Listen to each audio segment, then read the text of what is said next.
దగ్గరికి వెళ్ళొద్దని ఈ మాటలు చెప్పేస్తాడు. స్తోత్రం చెప్తారా ఒకసారి గట్టిగా? ఇంకొకసారి గట్టిగా చెప్తారా? అందుకనే దేవుని బిడ్డలారా, మీరు ఎవరి మాటలు మీరు వినొద్దు, కానీ నా దేవుడు చెప్తున్నటువంటి మాట మీరు మాత్రము పాపానికి దూరంగా మీరు నివసించాలి. ఆ మాట చదువుతారా? 1 పేతురుకు రాసిన పత్రిక 2వ అధ్యాయము 11వ వచనం. ప్రియులారా, ఇక్కడ చూడు చక్కగా చెప్తాం. ప్రియులారా, మీరు పరదేశులను యాత్రికులనై ఉన్నారు గనుక ఆత్మకు విరోధముగా పోరాడు శరీర ఆశలను విసర్జించాలి. కూర్చో. ఆత్మ చేత నువ్వు ఏం చేయాలి? శరీర కార్యాలను తీసివేయాలి. నిన్ను పాపములోనికి ఏది తీసుకువెళ్తుంది? శరీర కార్యాలు, శరీర సంబంధమైనటువంటి ఆలోచన కలిగినటువంటి ఇవన్నీ నిన్ను ఏం చేస్తుందంటే, పాపానికి చోటు ఇవ్వకుండానేమో దేవుని ఆత్మ నీలో ఉన్నది, కానీ ఇదేం చేస్తుందంటే శరీరానికి కూర్చేస్తుంది. ఏంటిదే? అపవాది. ఆత్మ పొందుకొనే ఉంటావు, ఆత్మ చేతనే నింపబడతావు, భాషలతోటే ఎగిరి గంతులు వేస్తావు, కానీ నీ ఆత్మను నువ్వు శరీరానికి అప్పగించుకొని శరీర సంబంధమైనటువంటి దూరం చేసుకోవట్లేదని దేవుడు చెప్తున్నాడు. అయితే ఇప్పటికైనా ఈ శరీర సంబంధమైనటువంటి కార్యాలు ఏవైతే ఉన్నాయో వాటిని అన్నిటినీ ఆత్మ చేత మీరు దూరపరచండి. మీరప్పుడు పవిత్రత కలిగి జీవిస్తారు, చురుకైన వారిగా నిలబడతారు. పాపం మీ దగ్గరికి రాదు. పాపం మీ దగ్గరికి ఎందుకు వస్తుంది? అందుకనే శరీరాన్ని చంపుకోవాలంటే నువ్వు ఆత్మ చేత నింపబడాలి. ఆత్మ చేత ఎప్పుడైతే నింపబడతావో నీ నుండి పాపము దానంతటే కాదే దూరం అయిపోతుంది. స్తోత్రం చెప్తారా ఒకసారి గట్టిగా? ఇంకొకసారి గట్టిగా చెప్తారా? అందుకనే దేవుని బిడ్డలారా, అందుకనే పాపానికి వేరై మనం జీవించాలని నా దేవుడు కోరుకుంటున్నాడు. ఆయన పవిత్రుడు కదా, ఆయన పవిత్రత కలిగినటువంటి దేవుడే కదా, పరిశుద్ధాత్ముడే కదా, ఆయన నీతిమంతుడే కదా. మరి ఆయన శరీరము మనకిస్తున్నాడే, ఆయన రక్తాన్ని పానీయముగా మనకిస్తున్నాడే. మరి అట్లాంటప్పుడు ఆ నీతిమంతుణ్ణి మనం జ్ఞాపకం చేసుకొని ఆ పవిత్రత కలిగి మనం జీవించాలి కదా.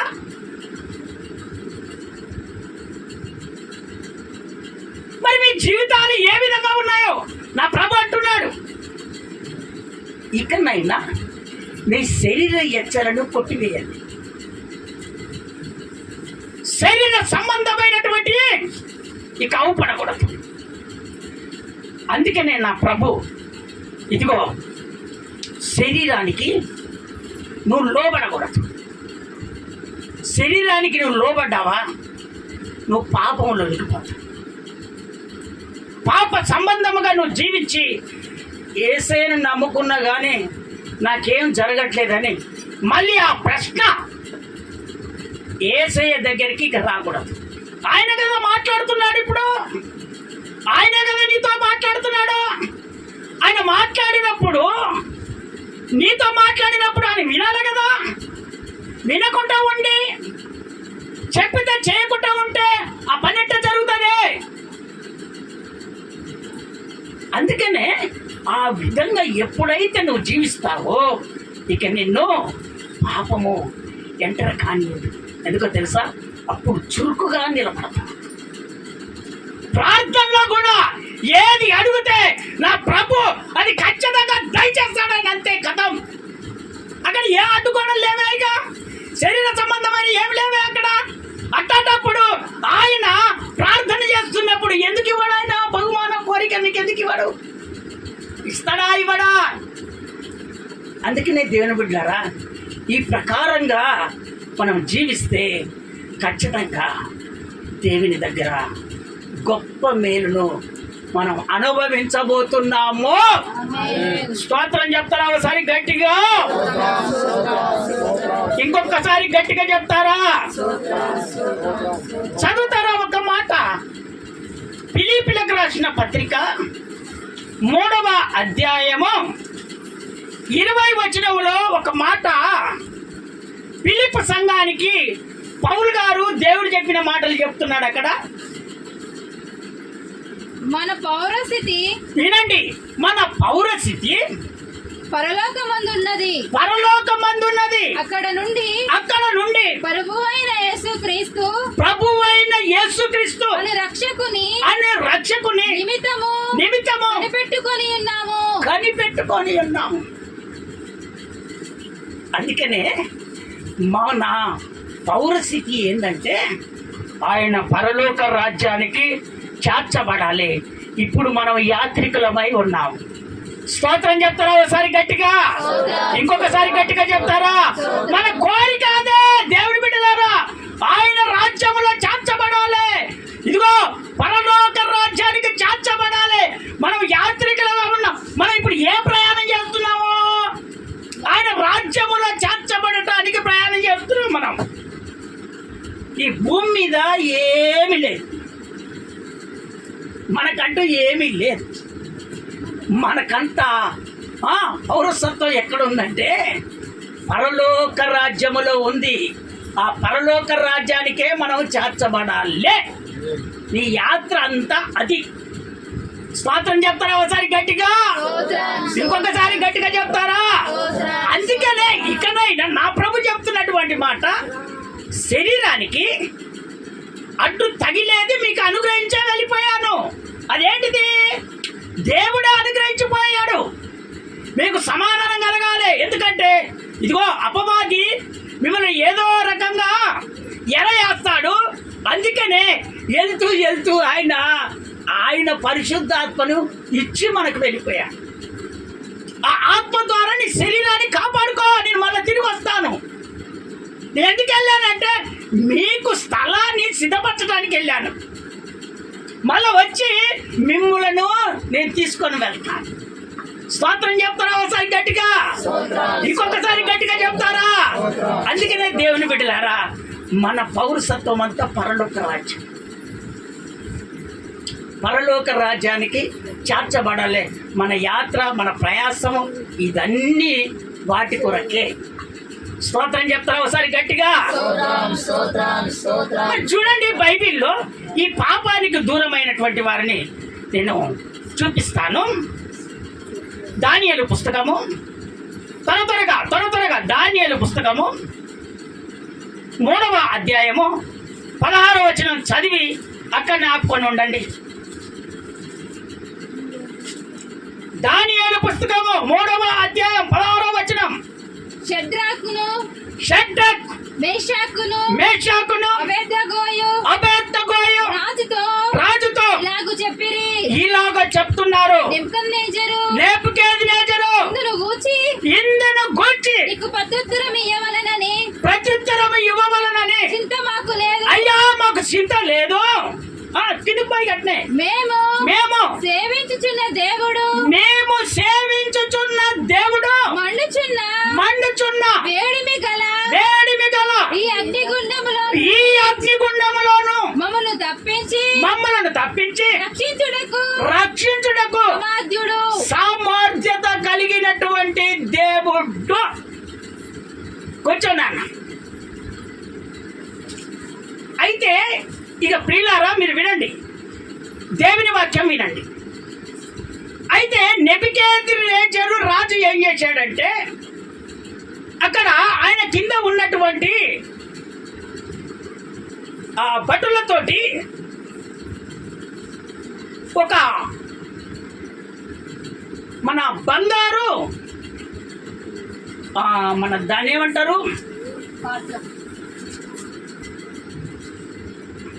ప్రతిమ అంటే ఒక బొమ్మను తయారు చేస్తారమ్మా. ప్రతిమ, బంగారు ప్రతిమ. ఆ బంగారు ప్రతిమ చేయించి అందరూ మొక్కాలి. స్తోత్రం చెప్తారా ఒకసారి గట్టిగా? ఇంకొకసారి గట్టిగా చెప్తారా? నిన్నమన్నా పండుగలు అయినాయి, అవి మనకు అవసరం లేని జోళ్ళు, మన వాళ్ళు ఎగరలేదంటారా? వినండి, స్తోత్రం చెప్తారా ఒకసారి గట్టిగా? ఇంకొకసారి గట్టిగా చెప్తారా? అంటే ఎగరరు, మీ కోపం వచ్చేగల, మన వాళ్ళు ఎగరరు. ఎవరైనా ఉన్నారేమో, అదే శరీరం సాతానుడు గుంజేది అది.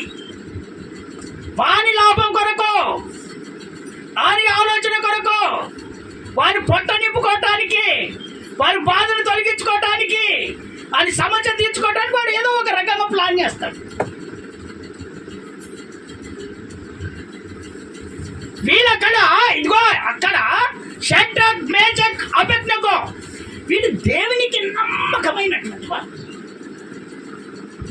నమ్మకమైన మెలకువ కలిగి ప్రార్థనలో ఎప్పుడూ యేసయ్యతో ఉండేవారు వీళ్ళు. ఎవరు వీళ్ళు? షడ్రక్ మేషక్ అబేద్నెగో. అయితే ఈ ప్రతిమను మేము మొక్కం.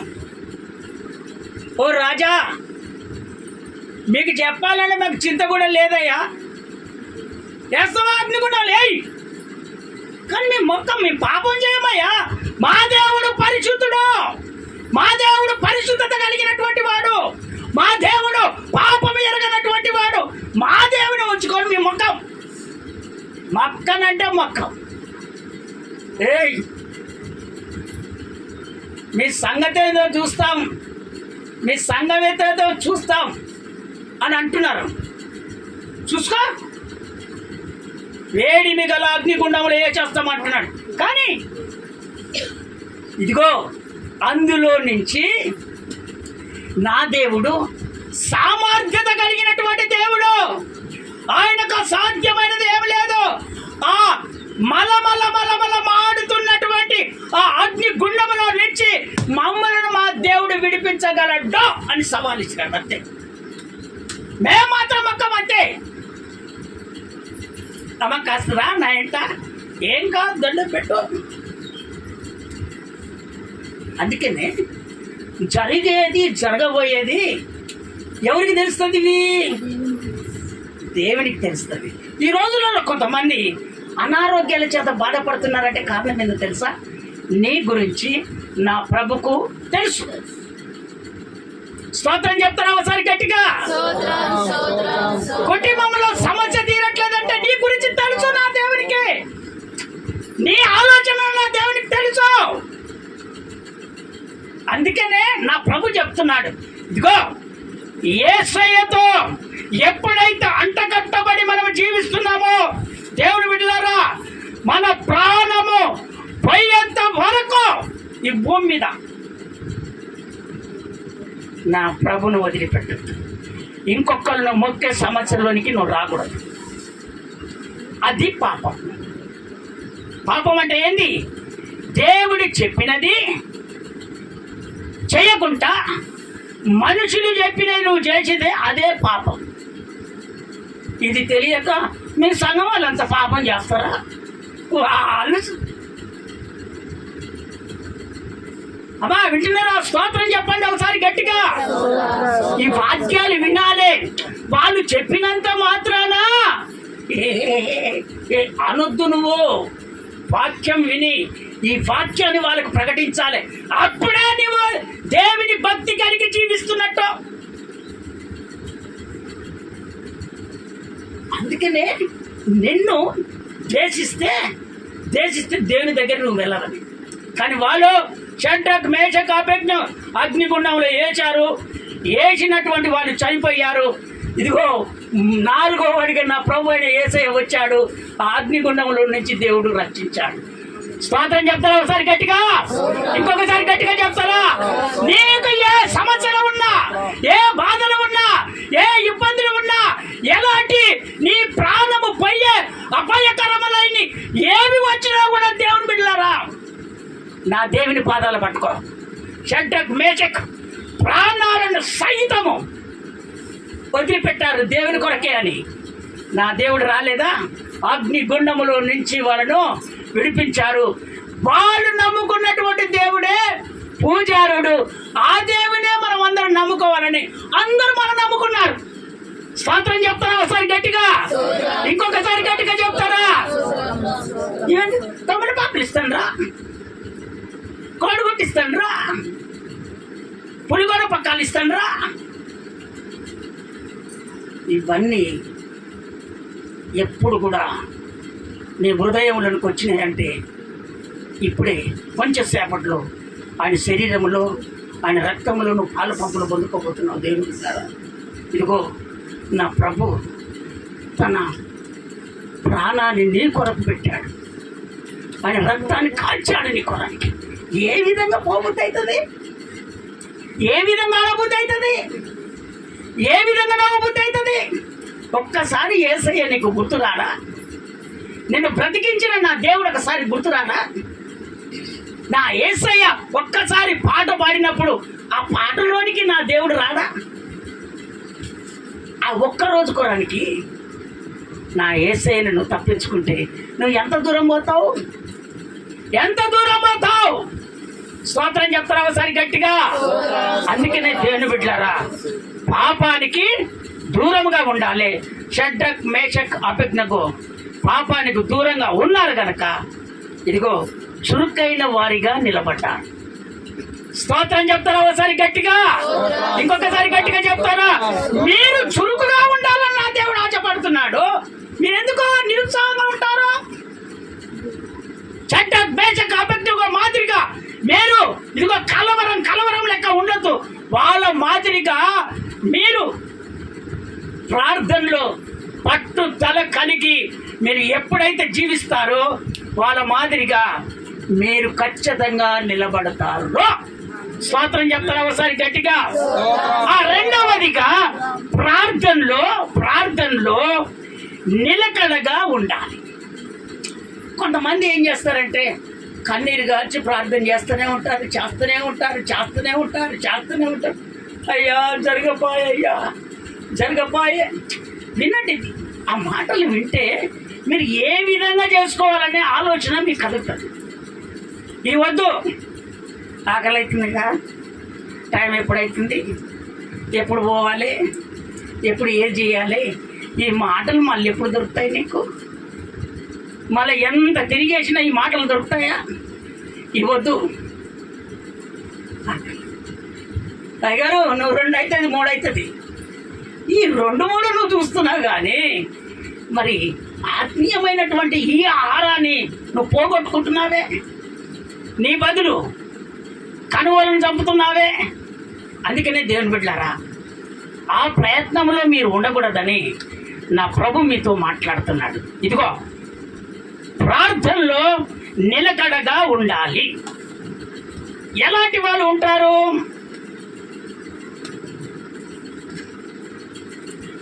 ప్రార్థనలో అప్రమత్తముగా అంటే కృతజ్ఞతగా జీవించేవారు ప్రార్థనలో నిలకడగా ఉంటారు. కృతజ్ఞత అంటే ఏంటిది? ఇప్పుడు దేవుడు మేలు చేశాడు, సాక్ష్యం చెప్పారు. స్తోత్రం చెప్తారా ఒకసారి గట్టిగా? చెప్పండి ఇంకోసారి స్తోత్రాలు చెప్తారా గట్టిగా? ఇదేనండి కృతజ్ఞత. అయ్యా నాకు మేలు చేశావయ్యా, మళ్ళీ నాకు మేలు చేస్తావయ్యా. కృతజ్ఞత అంటే ఇది. చేసిన మేలును ఎప్పటి కూడా మర్చిపోకూడదు. ఆ కృతజ్ఞత కలిగి నువ్వు ఎప్పుడైతే ప్రార్థన చేస్తావో దేవుడు ఇంకా నీ ప్రార్థన నీ మొర విని ఆయన ధారాళముగా దయచేస్తాడు. నీకు ఖచ్చితంగా ధారాళంగా దయచేస్తాడు ఆయన. నేను ఎప్పుడు నీ ప్రార్థన విన్నప్పుడు ఆయన ఎమ్మటే చూస్తా. అబ్బా ఎవరు ప్రార్థన చేసేది? అమ్మా నీకు జరుగుతుందమ్మా, నీకు జరుగుతుందమ్మా అని. ఇప్పుడు అంత దూరంకి వెళ్ళి ఇంత దూరం వచ్చారనుకో, సరే ఉదాహరణ కోంటికుంటా, అంత దూరంకి వెళ్ళి ఇంత దూరం ప్రయాసపై వస్తూ ఉన్నారు. కానీ వాళ్ళ ప్రయాసాన్ని దేవుడు వ్యర్థపరుస్తాడంటవా? లేదు. ఏదో ఒక రోజు నా ప్రభు అక్కడ మందిరం కట్టి నీ మొర దేవుడు విని ఆ మందిరంలో నిన్ను పరిచారకులుగా దేవుడు నిలబెట్టుకుంటాడు. స్తోత్రం చెప్తారా ఒకసారి గట్టిగా? ఇంకొకసారి గట్టిగా చెప్తారా? ఈ కృతజ్ఞత కలిగి జీవిస్తున్నటువంటి వాళ్ళు కొంతమంది ఏం చేస్తారంటే అక్కడిక్కడ నట్టుడు. దేవుని బిడ్డలారా, ఎప్పుడైనా సరే మనిషి మాట వినకూడదు. నా ప్రభు ఎందుకో నీతో మాట్లాడుతున్నాడు. నీ జీవితం ఖరాబ్ అవుతుందంటే కారణం ఏందో తెలుసా? మంచి పాటను వదులుకొని వంకర టింకర తిరుగుతున్నావు. ఆ విధంగా నువ్వు తిరిగితే నువ్వు లేవలేవు. ఒకప్పుడు తిరిగా వంకర టింకర, అది మంచిగా సరళము చేసుకున్నా. నిలబడిన నీవు అక్కడిక్కడ తిరగొద్దు. ఎక్కడైతే నిలబడతావో అక్కడ నీ కొరకు దేవుడు ఖచ్చితంగా దాచిపెట్టి ఉంచాడు. స్తోత్రం చెప్తారా ఒకసారి గట్టిగా? ఇంకొకసారి గట్టిగా చెప్తారా? ఇప్పుడు అడవి దేవుల పెళ్లి ఎక్కడనో ఉంది. దేవుడు అక్కడి నుంచి ఇక్కడ నడిపించాడంటే మరి దేవుని ఉద్దేశం ఏ విధంగా ఉందో మరి ఆయనకు తెలుసు, కానీ మనకు తెలియదే. స్తోత్రం చెప్తారా ఒకసారి గట్టిగా? ఆయన కృతజ్ఞత కలిగి ప్రార్థన చేసుకున్నప్పుడు దేవుడే అక్కడ నిలబెట్టడానికి, మందిరం కట్టడానికే ఏర్పాటు చేస్తాడు ఆయన, అంతే. స్తోత్రం చెప్తారా ఒకసారి గట్టిగా? ఇంకొకసారి గట్టిగా చెప్తారా? ఇప్పుడు నువ్వు ఏం చేస్తున్నావంటే, ఇప్పుడు ఇక్కడ నువ్వు ఏం చేస్తున్నావంటే, ఏంది మన సంఘం ఈ విధంగానే కానీ ఆయన ఉద్దేశం ఎట్లుంటుందో తెలుసా? ఆయన ఉద్దేశము ఎక్కడెక్కడ తిరగాలో అన్ని సర్చ్ చేసుకొని ఆయన ఒక చోటలో కూర్చుంటాడు. స్తోత్రం చెప్తారా ఒకసారి గట్టిగా? ఇంకొకసారి గట్టిగా చెప్తారా? అందుకనే దేవుని బిడ్డలారా, మీరు ఈ కృతజ్ఞత కలిగి మీరు జీవిస్తే నా దేవుడు మర్చిపోయటానికి అన్యాయస్తుడు కాదు. మీరు శరీరాన్ని చంపుకొని దేవుని కొరకు ఆరాటపడండి. మిమ్ములను మీ పిల్లలను దీవించునుగాక. ఎవరో ఒకరు మాత్రము నా కొడుకు అని నువ్వు ఎంత ప్రయాసపడుతున్నావు, కానీ నీ కుమారుడు ఏదో ఒక రోజు నువ్వు చెప్పినట్టుగా నీ కుమారుడు వినబోతున్నాడు. స్తోత్రం చెప్తారా ఒకసారి గట్టిగా? ఇంకొకసారి గట్టిగా చెప్తారా? అయితే దేవుడు మాట్లాడిన మాటకు ఇక విరోధం లేదు. ఆయన ఖచ్చితంగా సజీవుడు. ఆయన మాట్లాడాడు, ఖచ్చితంగా నిలబెడతాడు. స్తోత్రం చెప్తారా ఒకసారి గట్టిగా? చదువుతారా? ఒక్క మాట చదవండి, ఒక్క మాట డ్యూటీకి చెప్పేసి నేను ముగిచ్చేస్తున్నాను తొందరగా. ప్రార్థనలో నిలకడగా ఉండాలి. కొలసీకి రాసిన పత్రిక 4వ అధ్యాయం 2వ వచనం. 4:2 కొలసీ రాసిన పత్రిక 4:2 చదవండి నాన్న ప్రకాష్, చదవండి. చదువుతున్నా త్వరగా. ప్రార్థన యందు వినండి. ప్రార్థన యందు నిలకడగా ఉండి కృతజ్ఞత గలవారై దాని యందు మెలకువగా ఉండుడి. కూర్చోయిగా. కృతజ్ఞత కలిగి దాని యందు మెలకువగా ఉండండి. చేసిన మేలు మర్చిపోకుండా ఆ కృతజ్ఞత కలిగి నువ్వు ప్రార్థన చేయి. నీ సమస్యలు ఏది ఉన్నా నా దేవుడు తీసివేస్తాడు. స్తోత్రం చెప్తారా ఒకసారి గట్టిగా? ఆ కృతజ్ఞత మర్చిపోకుండా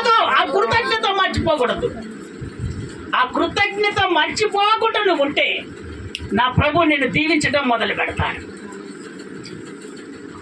చదువుతారా? ఆ విధంగా ఎవరు నిలబడ్డారు ప్రార్థనలో?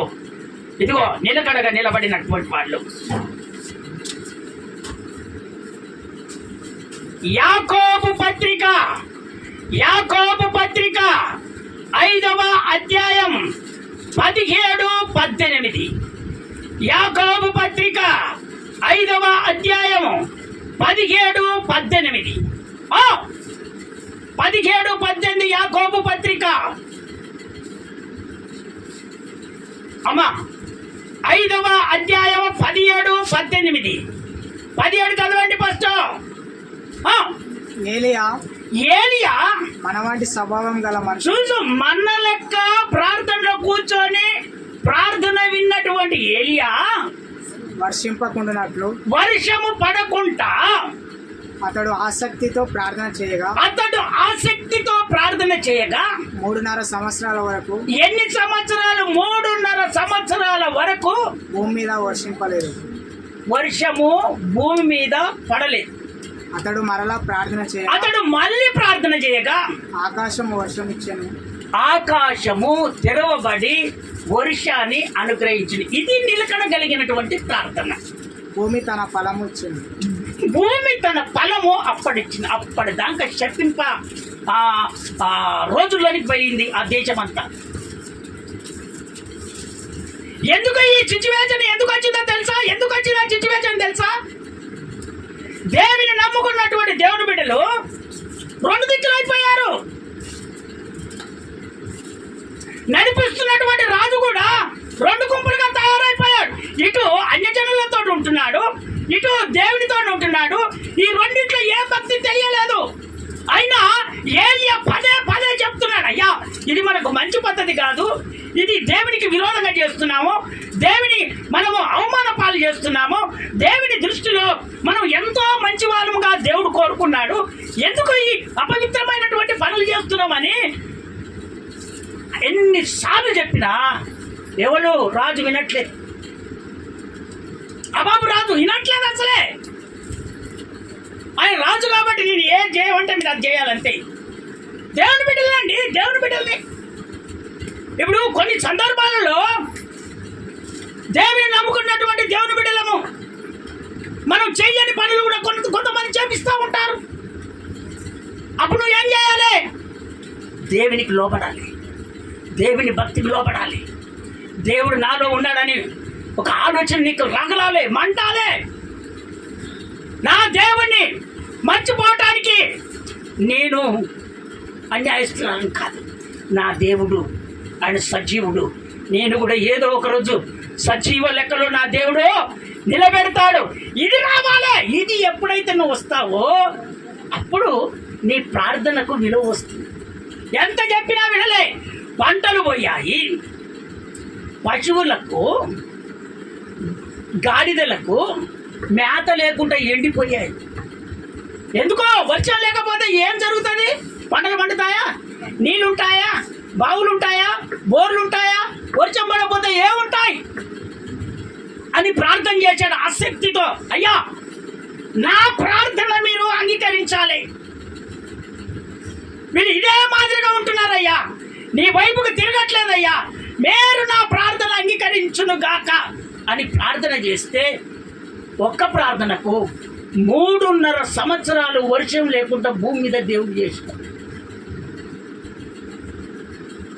మళ్ళీ బ్రతిలాడితే అప్పుడు మళ్ళీ ప్రార్థన చేస్తే మళ్ళీ వర్షం పడింది. సమృద్ధి అయినటువంటి పంటలు, ఆశీర్వాదము అప్పుడు కలిగింది. అప్పుడు దేవుని వదిలిపెట్టకుండా తిరగటం మొదలుపెట్టాడు. స్తోత్రం చెప్తారా? ఒకసారి గట్టిగా, ఇంకొకసారి గట్టిగా చెప్తారా? దుష్టుడు వాడు మన పక్కనే ఉంటాడు. వాడు మనల్ని ఏం చేస్తాడంటే ఒక మాయ రకంగా వాడుకుంటాడు. అందుకనే వాడిని గమనించాలి, మన పద్ధతిని చూడాలి. దుష్టునికి ఎప్పుడు కూడా అదిరిపోకూడదు. వాడు కలలో మంత్రం రాపిస్తాడు, నడిపిస్తాడు అనుకో, దాన్ని చూసి నువ్వు భయపడతావా? నువ్వు దేవునితో ఉన్నావు, ఆ కళ నీ దగ్గరికి ఎందుకు వచ్చిందో తెలుసా? నువ్వు ఇంకా పురికొల్పబడాలి, ఇంకా ప్రార్థనలో ఆసక్తికరంగా ఉండాలి, ఇంకా రగలాలి, ప్రార్థనలో నిలబడాలి అని అది రప్పించడానికి కొంచెం సులువిస్తాడు దేవుడు. ఎందుకంటే నువ్వు కూడా ఇప్పుడు గొడ్డలు ఉన్నది, అది సరిపిస్తేనే కొడితే పోద్ది, సరిపించకపోతే పోదు. గొడ్డలి నువ్వెంత కొట్టు, ప్రయాసం అంతా వ్యర్థం అయిపోద్ది. దాన్ని మంచిగా పదును చేసి కొట్ట పోతుంది ఏమంటే. అందుకనే దేవుని బిడ్డలారా, ఈ పదులుగా నువ్వు స్థిరపరచబడాలి, ఈ పదుల్లో నువ్వు నిలబడాలి. అప్పుడే మన జీవితాలు సస్యశ్యామలుగా దేవుడు చేస్తారు. అక్కడ చూడు, ప్రార్థన చేశాడు, ఇదిగో కరువు వచ్చింది, శపించబడింది ఆ ప్రాంతం అంతా. రాజు గాడిదలకే గడ్డి లేకుండా అయిపోయింది. రాజుకే. మన దేవుడు సాధారణమైనటువంటి మనిషి ప్రార్థన చేస్తే రాజు లాంటి వాళ్ళను కూడా ఇదిగో ఆ సాధారణ మానవుని దగ్గరికి రప్పించాడు దేవుడు. ఎవరో పెద్ద అని నువ్వు ఆలోచన చేయకు. అందరికన్నా పెద్ద నా ప్రభు అయిన యేసు. కొత్త చప్పట్లు. అందరికన్నా ఈ భూమి మీద ఉన్నాడంటే నా ప్రభు అయిన యేసే పెద్ద. మనకంతే, ఆయన తప్ప ఎవరు లేరు. నీ జీవితంలో ఇది అండర్ గ్రౌండ్ చేసుకొని హృదయంలో నువ్వెప్పుడూ ఆశీర్వదించబడతావు.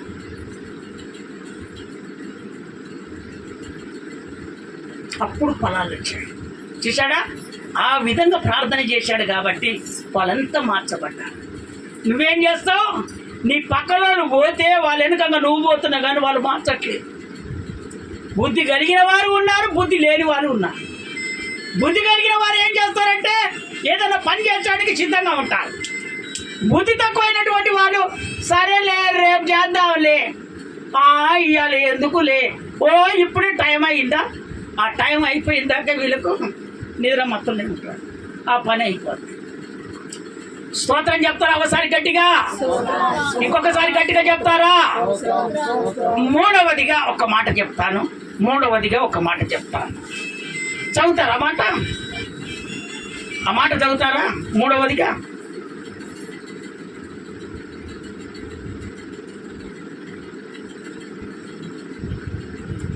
శోధనలో జాగ్రత్తగా ఉండాలి. ఏమంటున్నాడు దేవుడు? శోధనలో జాగ్రత్తగా ఉండాలి. మత్తయి సువార్త 26వ అధ్యాయం 41వ వచనం. త్వరగా నాన్న, ఇంతమంది ఉన్నారు,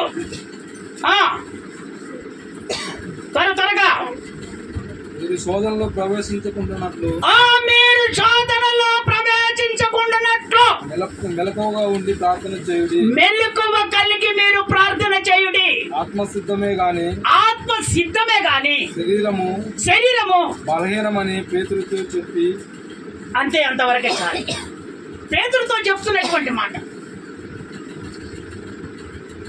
ఆత్మ సిద్ధమే నీ కార్యం చేయాలని, నీ ఆలోచన సబలపరచాలని, నీ బుద్ధిని మార్చాలని, నువ్వు ఆశీర్వదించబడాలని, నువ్వు సంతోషంగా ఉండాలని, ప్రభు రాజ్యంలో చేర్చబడాలని ఆత్మ ఎప్పటికీ సిద్ధంగానే ఉన్నది. కానీ నీకు అడ్డొచ్చేది ఏందో తెలుసా? శరీర సంబంధం.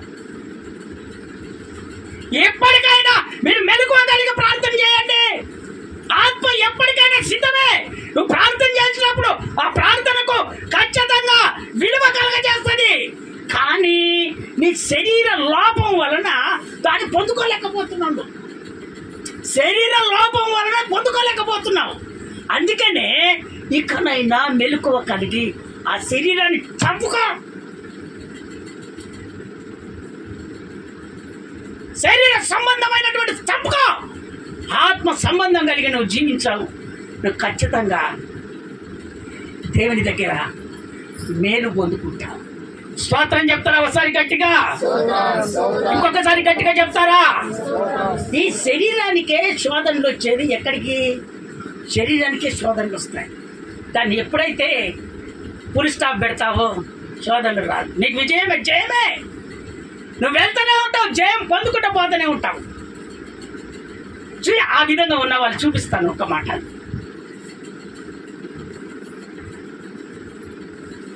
దానియేలు పుస్తకం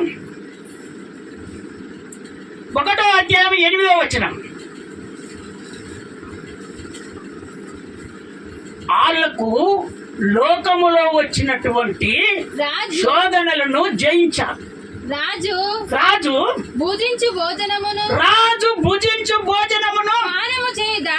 పానము చేయు ద్రాక్షరసమును పుచ్చుకొని అపవిత్రపరచుకొనకూడదని దానియేలు ఉద్దేశించి